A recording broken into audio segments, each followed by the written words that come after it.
because these people are so mystified by the lies. They've been caught up by the lies, and lies have been taught to us since we were very young. And now it's been indoctrinated in us. And so many things we cannot do, that we cannot move forward with all the other truth that's going to confront you in these classes until you understand how to unveil the lie. And as I tell all of my students,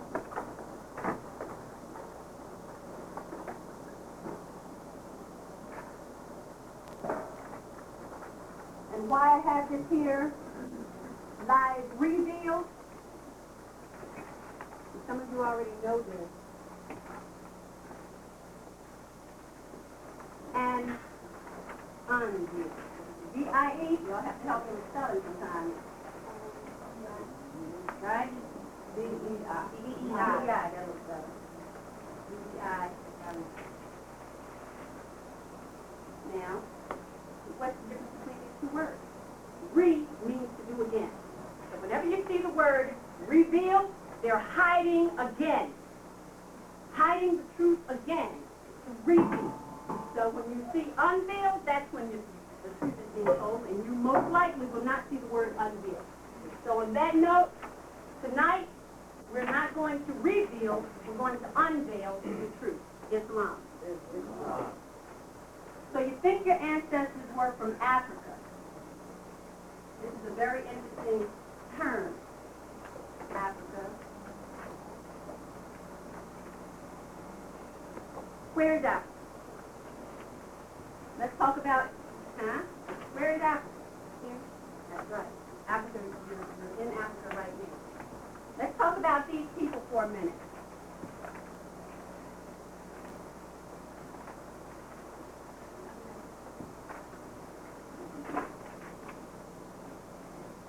Even if you were to believe that Africa is the continent where they say it is in fact a continent, isn't it? Yeah.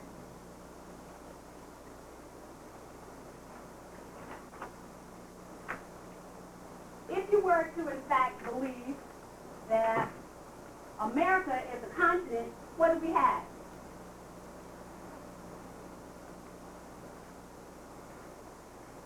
Which America are we talking about? North, South, or Central? Now, on this continent, there are, how many? 50 nations? 50 plus nations. This is all you people who think you're African American. It's getting more complicated. 50 plus nations.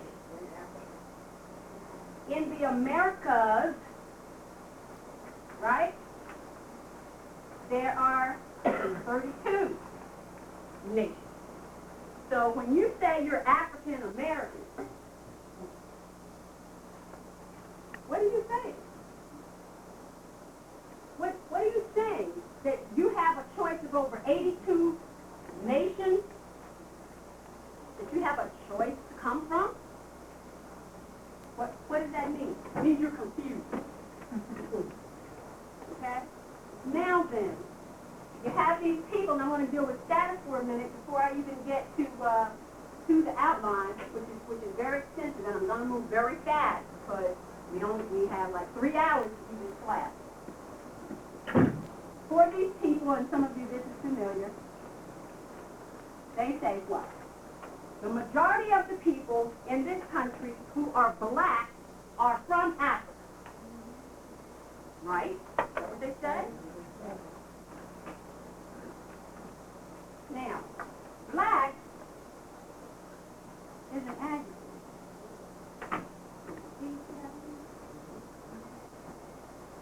It is not a noun. It is not a noun. It is not the classification of a people. It is an adjective.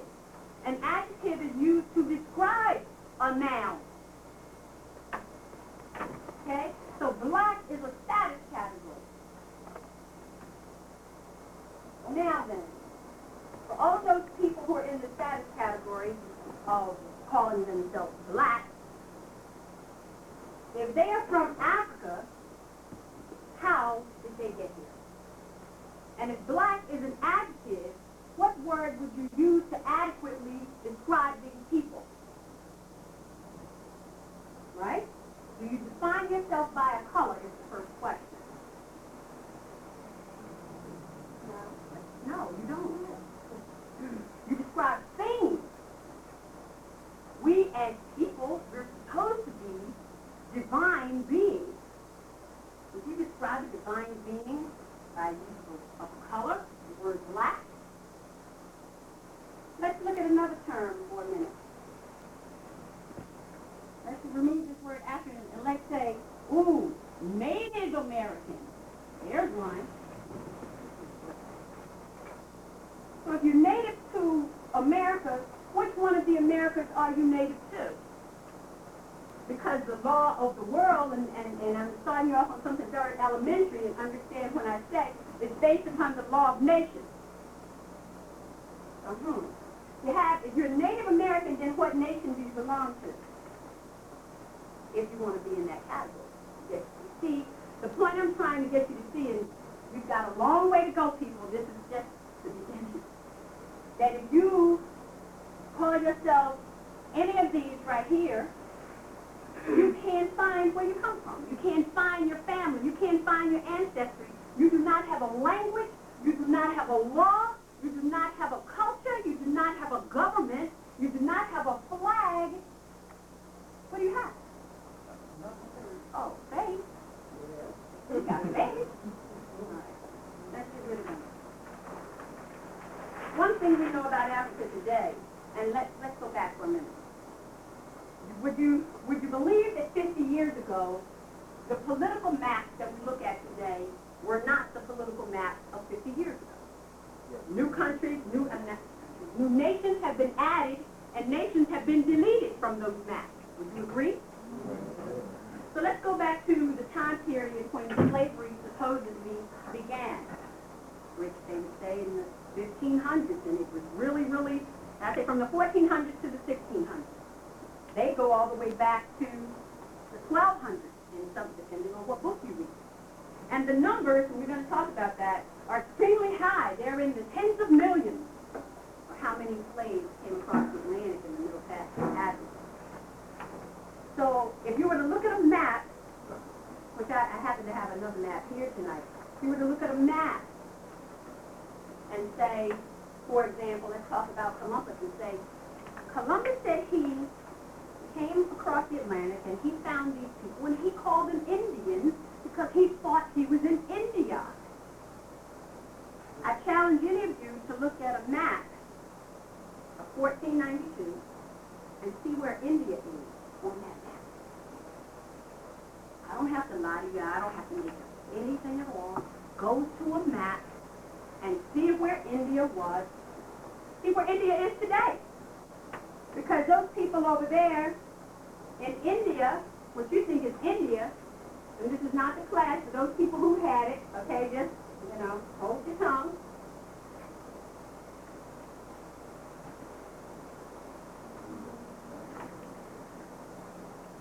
You ever seen that?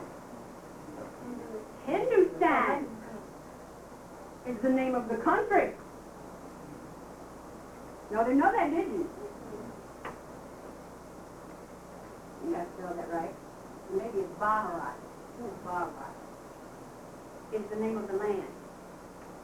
So, where did this term India come from? And I guarantee you that when you look on that map, it's not going to be where you think it is. So I'll leave you with that.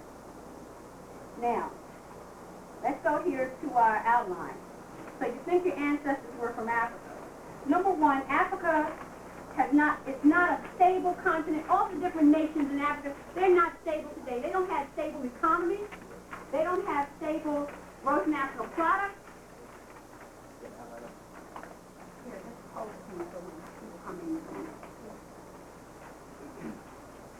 They do not have stable political structures.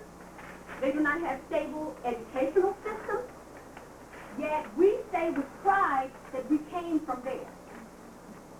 Yet here, we're so much more advanced technologically, educationally. Would you agree? Yes. Have you ever looked at a map that in the World Atlas, and I wish I had my World Atlas here tonight. My son needed it for an assignment. So that you can take a look at the different continents and see how much rainfall occurs in different countries, in different continents. This is very interesting. You have to go back and look up certain things. Now, when you do that, you're going to find that there's a small strip of area in Africa where there's 20 to 40 inches of rainfall a year. There's a small little area. If you go to South America, it's almost the whole area of South America has 20 to 40 inches or more rainfall within a given year. What does that tell you? If you have 40 inches of rain a year, what type of vegetation is it going to produce? Jungle. Jungle. Did you know that over a third of the African continent is what we know is desert? Yes. It's not even arable land, is it? No. But yet we see all this, you have this Tarzan image of all this stuff, of all these jungles in Africa. Africa is predominantly a plain. They have a lot of plains and grassy. They don't have a lot of jungles, people. I mean, don't believe, we have a class even going on tonight, movie analysis, where we analyze movies from front to back and top to bottom and everything. And we demystify all the things that you see in the movies, and we demystify in media analysis class all of the things you read about in the media. Because, let me tell you, 99% of that stuff is lies and garbage. What we're doing for you in these classes is we're going to tell you the truth, and a lot of times, the truth is going to be very painful. Okay? Because it's so easy to believe that you came from Africa as a hostage and were forced to be here against your will, and this is why you're disenfranchised. There's a little bit of comfort in the fact that you were seized and you were helpless and you were brought here, than to know for a fact that this is where you've been all along. Dorothy, you've been home all along. Wake up from the dream and know that you've been home all along. Now, that's very painful because what that says is other people from outside are occupying your land. That's hard. Okay? But now, when we go through it, and I show you how all the trickery occurs, and what I'm trying to get you to do in this class is critical thinking, critical analysis, so that you will never be misled again. Never. Okay? I want to skip this first page so you can answer for after.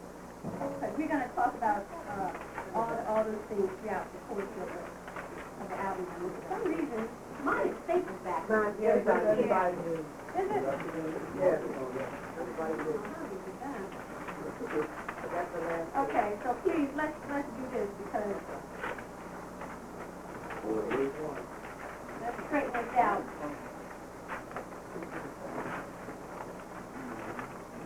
Okay, we start with page 1.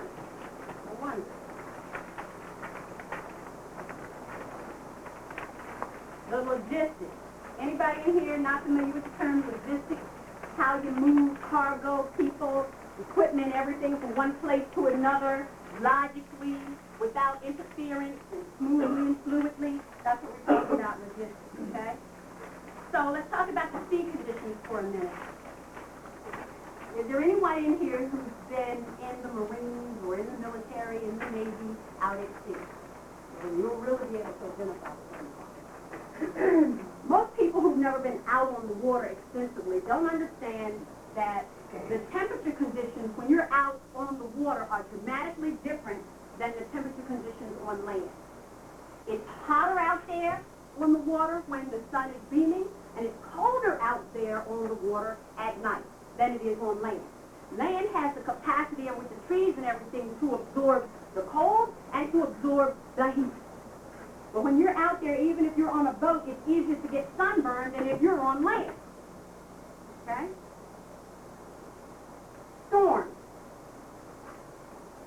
Now, most of you have not had geography class. How many of you have had? Now, in the geography of the world, we've been taught about the one continent myth. I'm going to tell you tonight, you can discard that lie. It is not true. So, as far as the oceans are concerned, and just take my word for it right now, because in geography class I roll over the whole thing, over the lie, and just, dismantle it.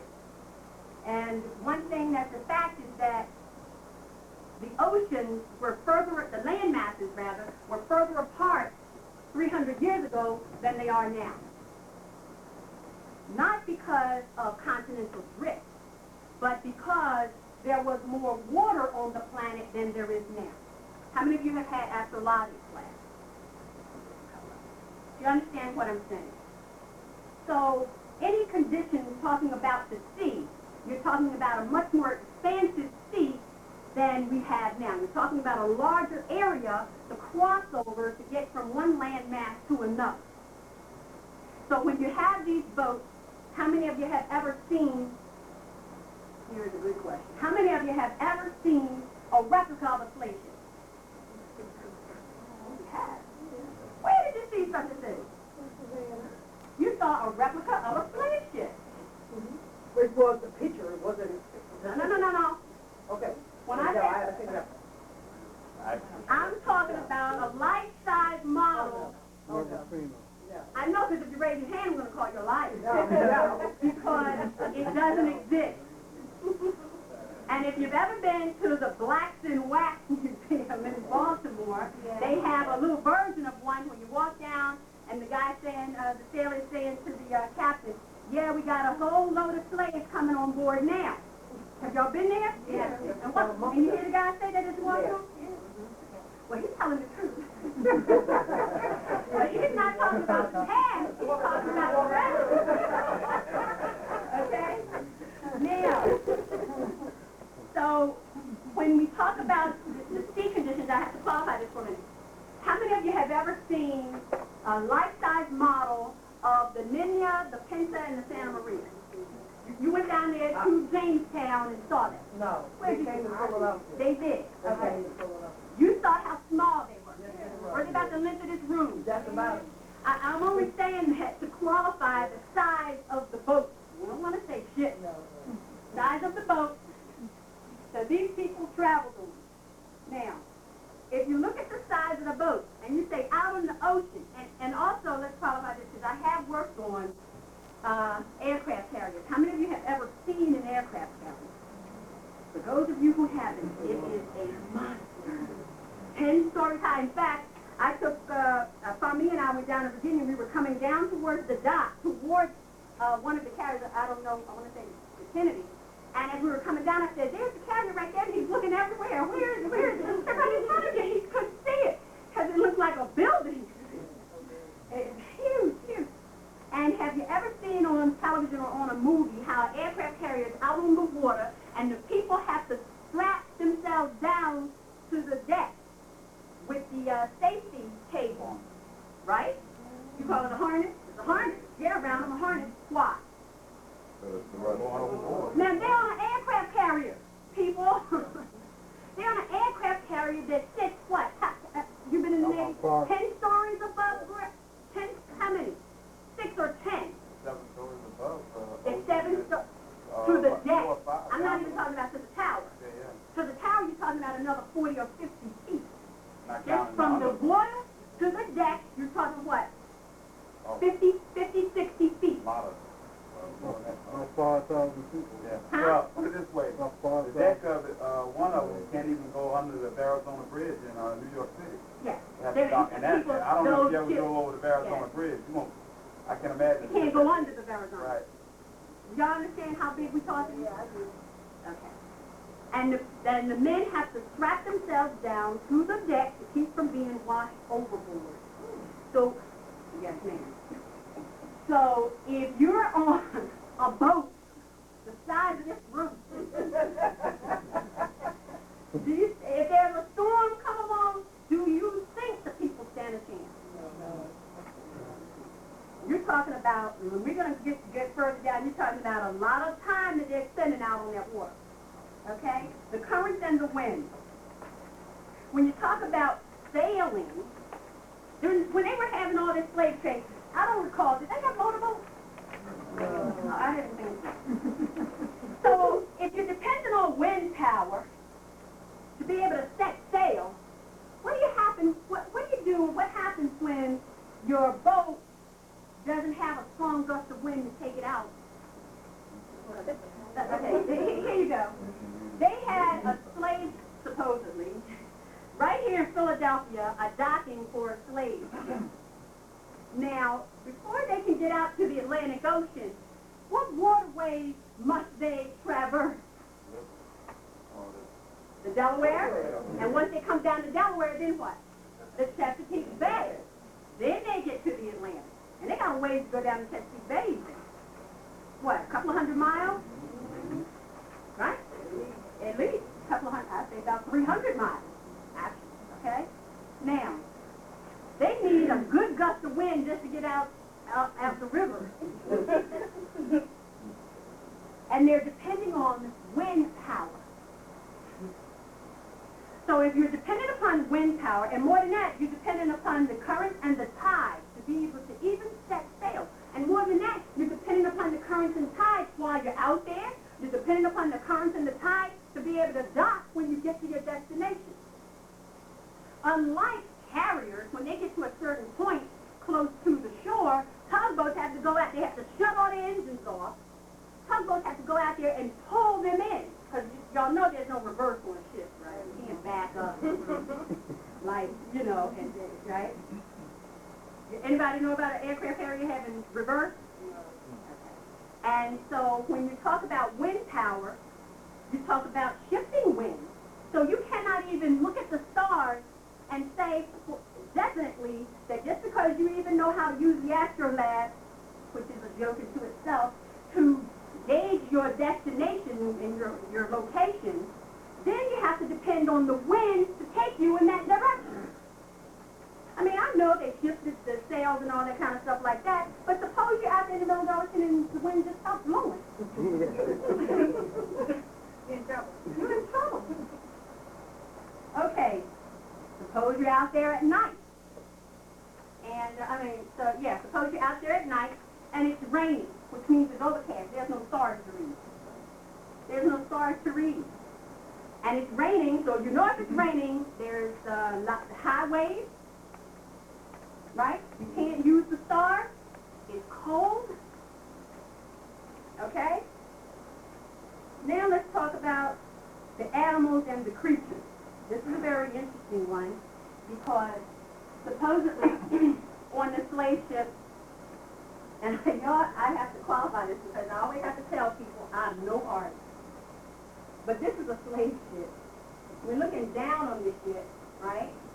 And they tell you that they have the people lined up, right? And in the middle and everywhere. Okay? You've seen it.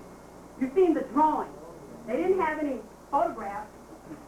So this was a drawing. And it's funny how the same drawing has been made so popular that every child and every person that's ever been taught about slavery is the same picture they see. It's the same one, the same artist. Okay? So the animals and the creatures, if they're lining people up like this, first of all, you have to look at that and say, what's the survivability of people? Now, if they're lining people up like this, where would they put any animals whatsoever? Are they carrying any other cargo? Oh yeah, they got a lot of animals on that ship, whether they like it or not. What kind of animals do they have? They definitely got rats. Parasites. Parasites. I don't know a ship today that doesn't have rats. Everyone I've ever been on had rats. Okay? So, right, parasites, you got all kinds of the bugs, and I think we talk about that in another area. Let's talk about the timetable for a minute. Somebody be kind enough to go get me the map. I think it's on in the conference room. Thank you. The timetable. Do you have any idea how long it would take a slave ship to cross the Atlantic? Take a while. 3 or 4 months. That's one way. Right? Let's say it's 4 months in good weather. In the spring, in the summertime. Okay? That's one way. Now, I always like to ask questions so I get an idea of what the knowledge is of the people. How many of you have ever worked on a ship? Done what's called a retrofit or a U-haul of a ship? I've been fortunate or unfortunate enough to have done that years ago. And I will tell you that when a ship comes out of service and you are tasked with doing an overhaul of the ship, what does that entail? That means making the ship seaworthy again. Like dry dock. It doesn't necessarily have to be put into a dry dock. For those of you who may not be familiar, putting a ship in a dry dock is just to pull it up into a port and, you know, then you drain all the water out of it and you hoist the ship up, okay? So that way you work on the ship in dry condition, okay? And no, it doesn't have to be in a dry dock. But the point I want to make is that it doesn't take very long for a ship to become out of service because there are all kinds of things that go wrong on the water and the constant battering by the wind, the sun, and the water. I mean, ships, especially you're talking about wood, because y'all know they weren't using steel for slave ships, right? They were using wood. So the timetable, let's walk this through now. You have a timetable to come from, where are they coming from? Y'all don't know? Yeah, Okay, where is ships built? Y'all don't know? Spain. Wait a minute. I thought y'all were experts in slavery. Didn't y'all have slavery in school? Didn't they tell y'all where slavery comes?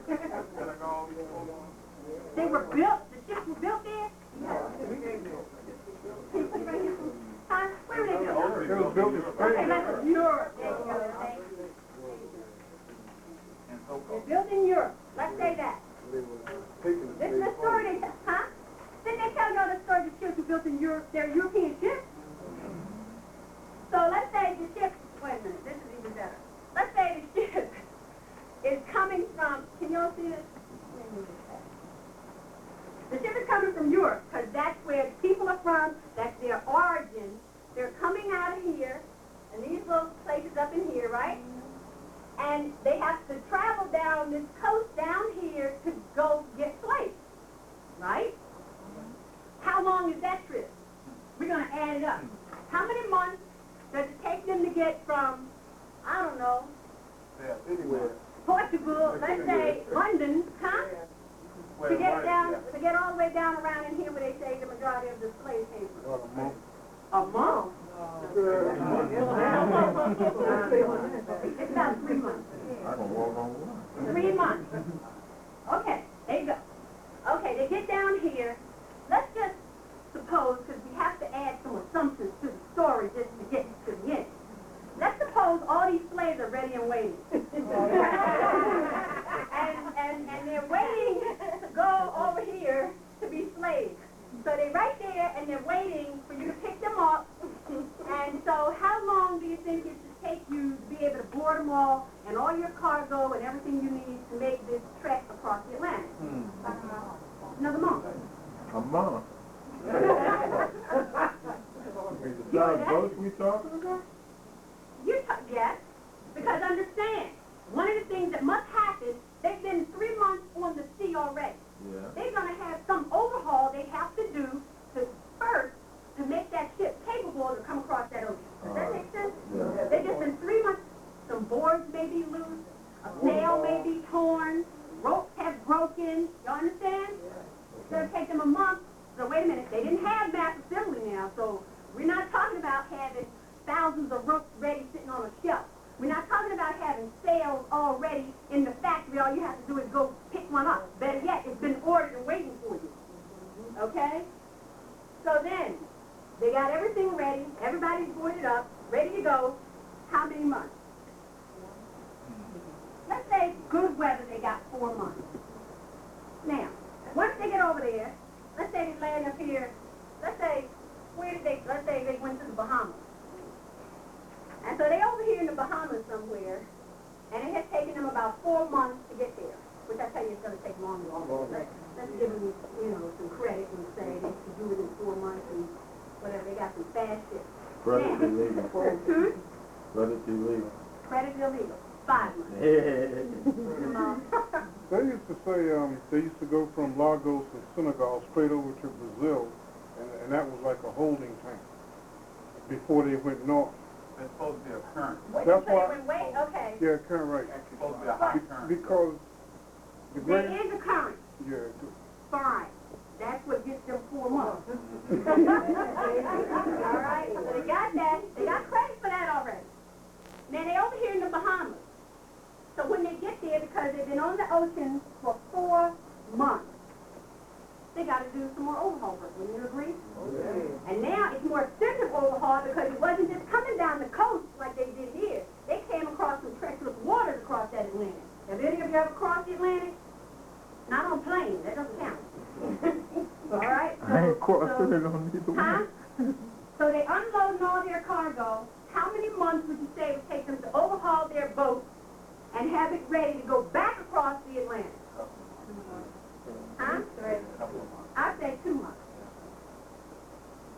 Is that enough, isn't it? Now, they got to go back home. They got to go back this way, and the current on this side doesn't take them back down here now. The current on this side takes them back up this way in the North Atlantic, which is even more treacherous than down here. The waters of the North Atlantic, anybody will tell you they're treacherous waters. And they're cold. How did they get past the ice first of all? I want to know. Well, suppose they got past ice. You're trying to help this story along. We want them to make it back to the other side, so they make it, how long do you think? Let's say it takes them 4 months, they got a little bit more to deal with up here, so let's give them 5 months to get back. Now, they haven't even gotten to Africa yet. That's to make a round trip back home. Back home to Europe, where they supposed to go, right? We went back home to the Europe. Yes. 15 months. How many slaves do you suppose they had on there? How many slaves did they tell you? 300. A ship could carry. 600? Yeah, 300. What? On one ship? Aircraft carrier carries 5,000. Right. 200 or 300. Yeah, right. I thought you said 600. Oh, might have been, but Oh, think about a big ship. 15 months. Because we're getting down here, we're going to do some math, all right? 15 months. They haven't even picked up any more slaves yet, y'all, okay? This is 15 months right here. That's almost a year and a half to drop off, let's say, give them top 300 people. That's one ship. Some died, yeah. Okay, some died. Somebody even jumped overboard. Whatever. All right. Now, all right. Let's give them credit and say they brought 300. Let's boost the number back. Let's give them credit and say everybody made it. Everybody made it. This is how much time it would take them. That's good weather. That's not getting off course or getting lost. That's just getting there. Let's say if they got off course and got lost or anything like that, let's say it took them an extra 3 months tops, 18 months, a year and a half. That's one ship, people. Okay, I'm going to leave that alone for a minute. Let's talk about the distances. We're going to come back to this now. We're not finished with our little math problem. The card for Addie, where is it? That was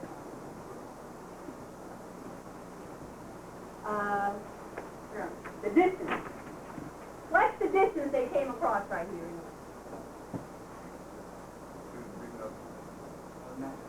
About 3,000 miles. About 3,000 miles across here. Then they came, okay, let's say the distance for the whole trip, about how much? From here here, anywhere up in here, and we don't have to try to be so exact. They came all the way down here to the Ivory Coast. How far would you say that is? 4,000. Huh? 4,000 miles. How much? About, it's more than 2,000. Okay, let's say it's a little more than 3,000. Let's say 3,500 miles. Huh? You're here to Ivory Coast? And then about how far across the Atlantic? It is. Use the continental, supposed the continental United States for your measurement distance. From one coast to the other, as far as this is only 3,000, what? 32. Yeah, 3,200 miles. So, okay, that's what you got about that. Right. But then, wait a minute, you have to come up here. All the way up here, which is another what? About 3,000 or so miles, right? Right. When you say it's about another 3,500? Right. This is just rough numbers. I'm not even trying to, we could actually measure this. You're welcome to try it at home. And then they have to go back across. The 3,500, where was that from? What was From down here, around the South America area, up here to the east coast of the United States. Then they have to go back home. How far? It's a little further, wouldn't you say? Let's give them some credit. Let's say they didn't travel as far. Let's say they went only 4,000 miles. Further than that. How many miles is that? Huh? 15,000 miles. 14,500. 14,500 miles. In one little boat. Some of you who've been in the Navy, how many miles will they take an aircraft carrier before they bring it in for an overhaul? How many miles? How many miles do you take your car before you do give an oil change?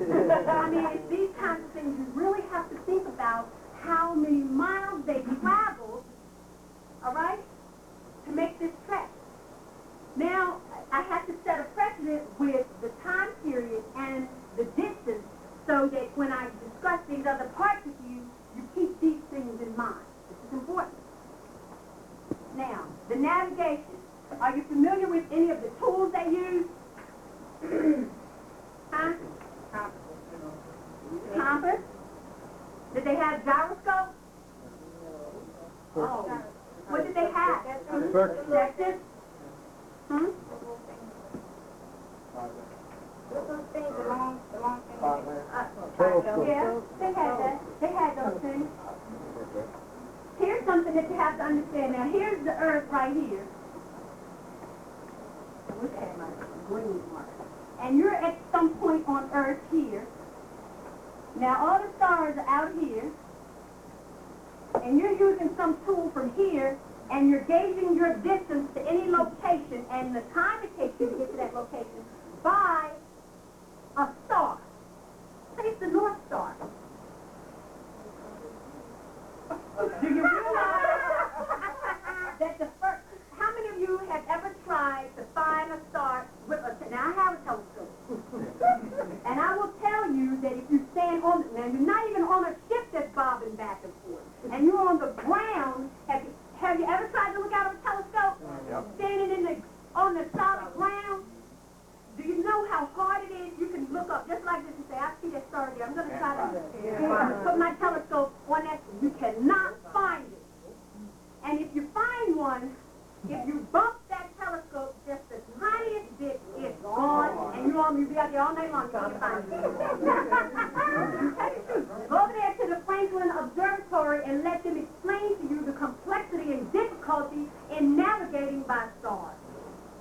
And that's on the ground. That's, you know. Then you're out there on the water, and you're trying to, and let me say this. If your dimensions are off by, say, a 16th of an inch, that distance becomes more magnified the further you go out. Right? Exponentially, you're off. So you cannot be off by a 16th of an inch. How accurate do you think you could be on a ship, on a boat, not even a ship, on a boat? Exactly. Y'all understand the difficulty? Now, ship survivability on the waves. This is also Anybody here ever been a captain of a ship? Boat? You've been out on a boat before. I know y'all been out on a boat. Check it out. You got your little boat. Y'all know I'm not an artist, okay? All right, now, you've got your boat, and here's your water, and here's some waves. I need to draw that a little bit better, more solid for the wave. The shape of a wave is more like this. You don't know that? Waves are not even. If you were to say this is the center point of the wave, a wave is not even on each side. The angle on the back side of the wave is far steeper than the slope the wave is traveling in this direction. You understand what I mean? This too is very important because somebody was navigating this boat as the boat is coming up over the wave, over here, right? And let me draw it right here. Here's what happens. The boat reaches the crest of the wave. What happens to that boat on the downside of that wave? It's going to be airborne for a few seconds. It's going to be airborne for a few seconds. Always. All right? And then what's going to happen on the other side? It's going to smack down a little bit onto the water. It may not be hard, depending on the size of the wave and the strength of the wind and the angle that the boat hits the wave. This is why boats go across waves slanted. You already know that. A boat can't go across a wave straight head on like that. You understand the logic? You can't do that? You see that? They have to slant across. I don't care how big the size of the wave, they have to slant across the wave. Now, I will tell you because I've had friends who are captains, and what they explain to me is this. It's very difficult to do. You've got to be a damn good navigator, whatever, to be able to hold that wheel, whatever that thing is called, to keep that boat, because the boat has a tendency to want to go straight over the wave. And you have to fight it to keep the angle this way, away from the wave that's pulling you. Because let me explain it this way. Well, you've been in the water, and you feel the pressure change when you're even knee deep in water, and a wave is coming, you feel the pressure, the suction come out to absorb the wave, and then the wave comes to you, right? So it's the same thing with that boat on the water. The suction, at this point where this boat is right here, that it's sucking. You understand what I'm saying? Huh? Called, would you say that for the camera, please? Called rarefaction. There you go. It creates a partial action. That's right. Now, here's what can you imagine the damage, the repetitiveness of this action, the damage it's going to do to a wooden boat? What kind of glue are you going to have?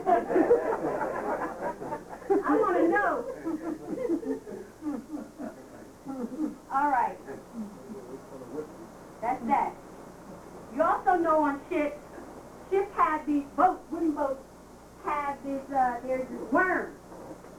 I want to call them wood worms, but they, the worms, and they bore through wood, and they're very popular on wooden boats, okay? And they eat right through the wood. Windless seasons, I've already talked about that.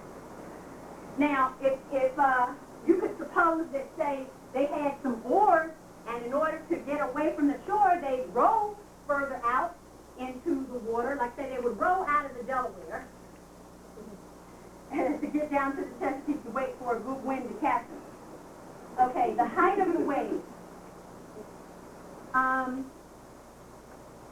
Did you know that in terms of designing a boat, that every piece of wood, and it should make sense to you, that the plank, let's say there's a plank that goes from here to here, and another one there, and another one there, right? That you can't take that plank and make it into that plank right here. This plank is not only is the length different, the curvature is different. When they make wooden boats, they don't just take a long, flat piece of 2x4 or something, and it's just like that, and they take it and just lay it flat up on a boat. It doesn't work like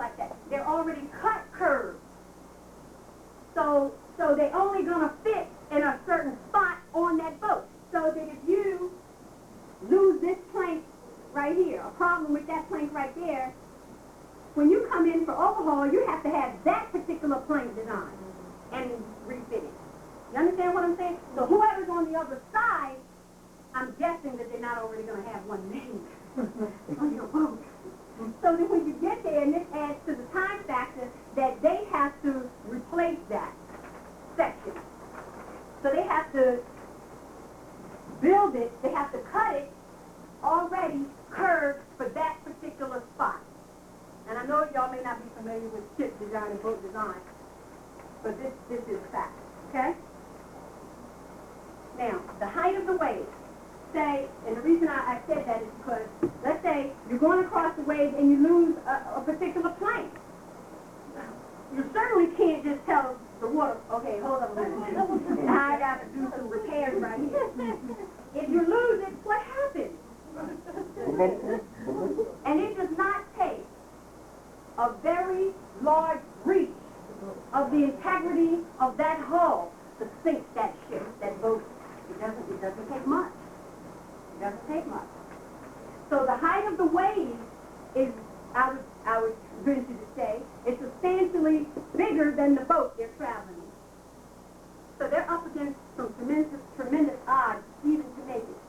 So the ship size versus the wave, the larger the boat, the more difficulty it has, and this may be an argument in their favor, I doubt it. The larger the boat, the more difficulty the ship has, because the larger the boat, the longer it's going to be airborne on this side, and the more force it's going to have when it smacks down onto the water on this side of the wave. So the boat is constantly going up over the wave, smacking down, up over the wave, smacking down. All right? You know the effect you see when a speedboat goes over the wave, it's constantly smacking down the wave. Well, even though this moves in a slower motion, it's still very damaging. Okay? The ship's habitability.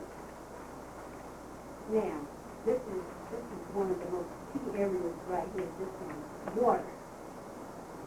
How much water should it take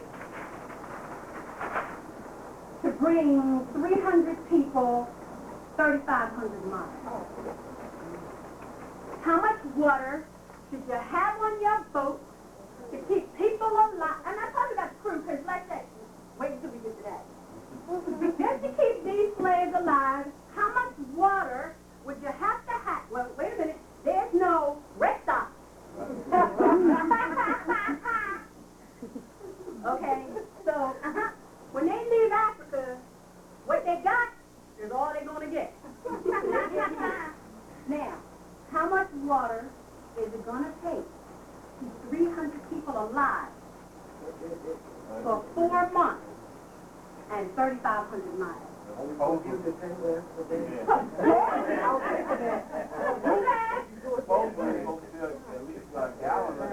A gallon a day. That's just one person. You cannot drink salt water, people. There's no tablets. You can put in salt water and disseminate the salt out and have drinkable water. How much water would they have to have? More than another ship just to carry water. Did they tell you they had another ship on That's water. What do they do? Tie a rope to each other? How much water would it take to keep 300 people alive And then again, for 4 months? what kind of ship is going to hold that type of tonnage in terms of boat? What did they put it in?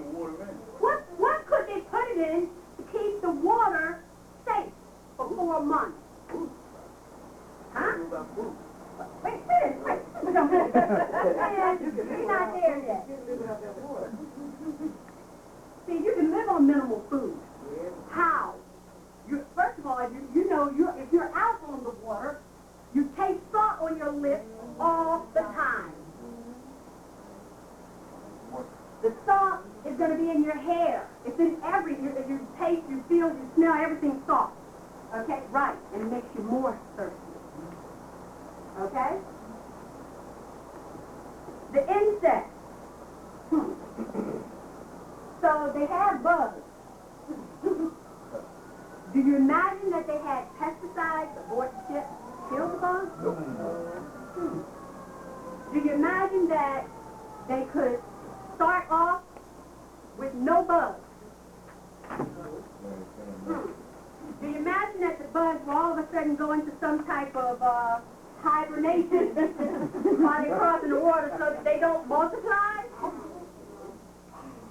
So what's going to happen? What happens when you bring home bananas? And even before they begin to go bad, how long does it take for you to have bananas sitting on the countertop before you begin to see flies? How long? That's 2 or 3 days. And if you don't get rid of them, they are hard to get rid of once they're in your house. They go everywhere in your house, and it's like, I just killed 10 of those things. So, the insects, I would venture to say, was a problem that they could never get rid of. And as they crossed, it would get worse and worse and worse, because where else are the bugs going to go? They've got a ready food supply right where they are. That's people. Food preservation, now here we go. How, first of all, did y'all know that it wasn't until the 1940s that they had refrigeration on ships? Did they have refrigerators during this time period right here? Okay, so they had no refrigeration. They couldn't have had ice, right? How did they preserve meat then? They gave them salt. Salt. Huh? It'll last a little longer if you salt it up real good. And if you salt it up real good, where does that take you back to on our outline? Water. Now, if they had any sort of food preservation, what sort of food preservation could they possibly have had? Let's think about the technology of the time. How could they have preserved any food? Did they have cans? Did they have jars? Did they have jars? No. Did they have vacuum packaging? They had wooden barrels. How long do you think you could keep food preserved and edible in a wooden barrel? Could you keep it for 4 months? Pickles? So in order to make food pickles, what do you need? Salt. Okay. So let's give them the benefit of the doubt.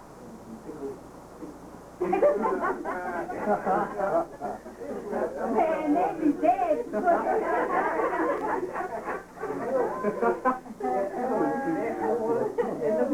So you meant to say that they had no way to preserve food for 4 months.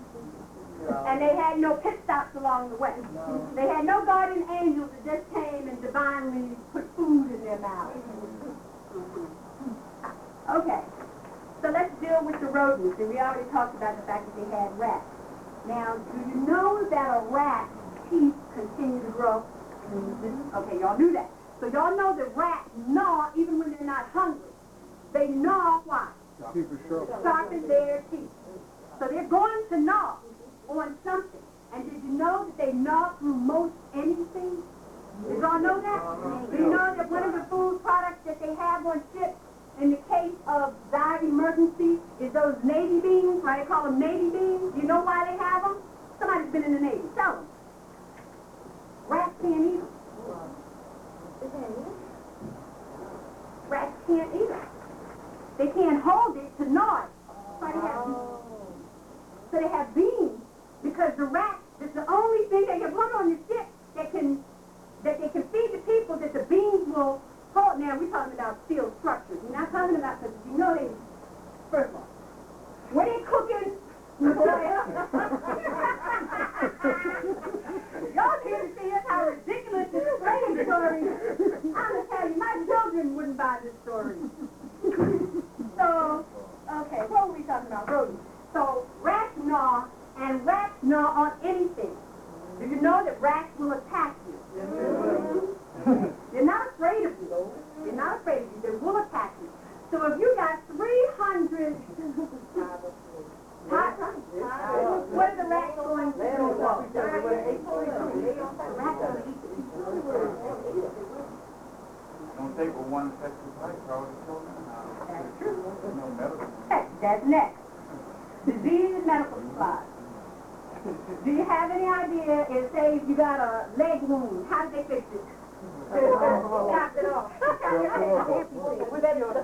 You know what I'm saying? Okay. So from the rodents, from the insects, they have disease. Now we're not talking about all the other stuff from the other people, but we're going to get down there to item 8. The disease. Let's suppose that everybody, crew included, was A1 health, tip-top shape, they got on the boat. I mean, right? They came from Africa after all. They're long, they're big, man, green couple. And they're healthy. So let's suppose that it would take them a long, long time to be subjected to any disease. They're strong, they can withstand all the pressure and everything like that. What type of medicine?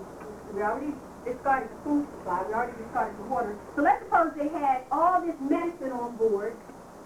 Anytime somebody got a cold, because you know it's easy to get sick out on the water. Very easy to get sick. Do you suppose they had a doctor on board? That would be good. Now, boy, if I'm in the business of trading slaves, I'm going to have, and this is how I make my money, I want to keep as many people alive and well as possible. I'm not going to beat them up. I'm not going to have them, I don't want them sick and bruised to sell them. Okay, so I'm going to have a doctor on board. How many doctors do I need to care for 300 people, 24 hours a day, 7 days a week for 4 months on the water? How many doctors do I? About 140. I'm not just talking about your medical assistant. I'm talking about a doctor who's going to keep these people healthy for me. How many doctors? Don't have any idea? No. About 24. Over a drum. I would say you would need one doctor for every 20, 25 people. So let's say 10 doctors. We're talking about the 14, 15, 1600, 1700. I suppose they had a whole lot of doctors back then. Do you think they could round up 10 to be on this boat? There's one boat, 10 doctors. Suppose somebody did get sick. Do you suppose they would have antibiotics for them? No. The mold on the bread. Okay, let's deal with space for a minute. The amount of space, for all of you people who've been to the Black and Wax Museum, and they show you that they had the people actually doing shells. Shells. Shackles. A shelf, no, I guess about a shelf that wide, and you're laying in head first so your feet are sticking out. We see all these feet, shackled feet sticking out from these shells. And this is how the people are laying side by side. Wait a minute. Don't y'all believe it? I'm trying to convince you that the slave trade occurred the way it did. Okay, so we have all these people laying up here side by side, and they're on shelves. And there's about 4 shelves deep. 1, 2, 3, 4. For 4 months. Pay the one on the bottom shelf. Okay.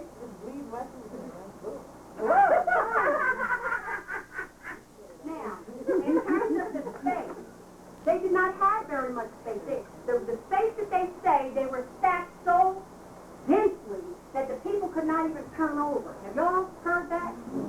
They couldn't even move their packs so tight like sardines, okay? That's what they said? Oh, well. Okay, well, that's fine. Let me see, I think we get to a part where we talk about, okay, we're going to talk about that in a minute. The darkness. Do you suppose that they had lanterns down there below